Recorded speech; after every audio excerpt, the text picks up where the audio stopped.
All right, for today's video, we are doing another Junkbots video and taking a look at another one of my own personal little Junkbots creations. Hexbug Junkbots, a great fun of the line is all the little characters can come apart and you can do your own builds. So I figured, show off a few more of my own. Yeah, this time around we are taking a look at this one, which I call Bundy.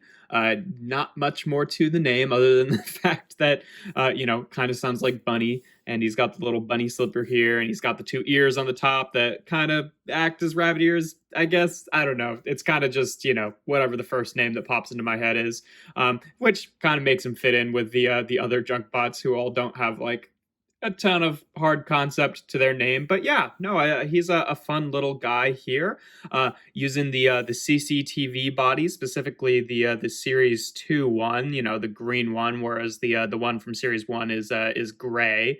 And yeah, this is just a body I have a bunch of because I have like 3 different versions of that Series 2 surveillance. So yeah, I just have a ton of these. And it's a pretty unassuming little body type. It's got a nice shape. You can't immediately tell what it is. It kind of just looks like a window, but that's fine because he's got a few other fun identifiable parts.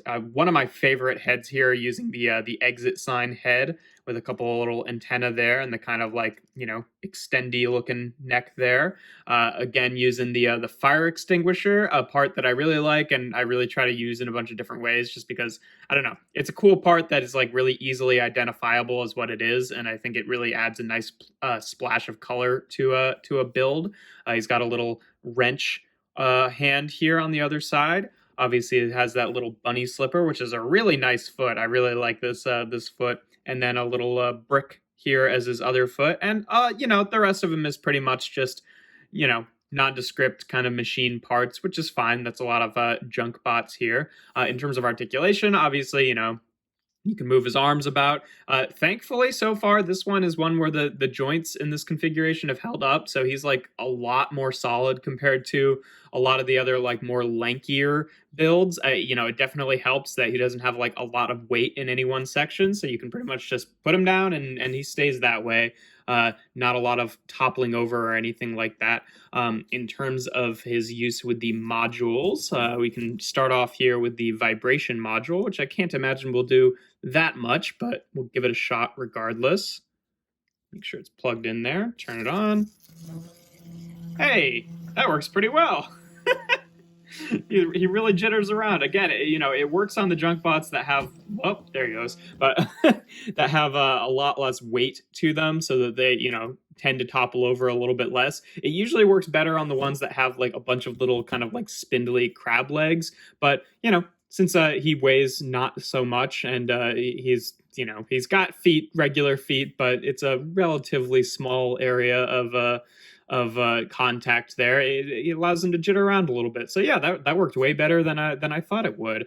In terms of the motor module, using the surveillance CCTV body, obviously it does the same thing as it does every other time, which is still a pretty cool little thing there, where it kind of rotates his head, not really 180 degrees. It rotates it like, well, I don't know, he kind of looks like it is going 180 degrees. Usually it goes like a little bit further or a little bit, not as far, so it kind of like rotates gradually over time. Oh, it's doing that. Yeah, so it's, I don't know.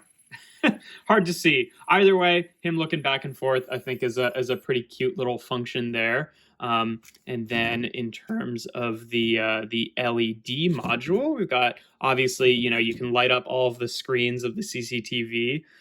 He doesn't have the little antenna on the back here, so he actually has the places where you can plug it in. You can also plug it in to the head itself here. And I'm wondering if we plug it in down here, maybe we can get this little bit, one of his ears, to glow too. So let's give it a shot.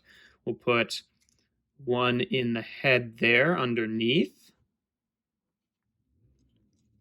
We'll put one up here and then one on the bottom screen. So he's got a good number of places to plug it in, because you could also plug it in here or here. Just get the lights here. Yeah, that kind of works. It's not really lighting up the antenna. It is a little bit, but not that much. And then obviously you can check out all of his little It actually has most of them pretty well lit up there. That's nice. All the little scenes here for the typical, CCTV body, which again is different on this version than it is on the Series 1 version. But yeah, I think that works pretty well. So yeah, I mean, overall, I'm quite pleased with how he reuses the modules. It seems like he's got some good stuff going on with all three of them, which is nice.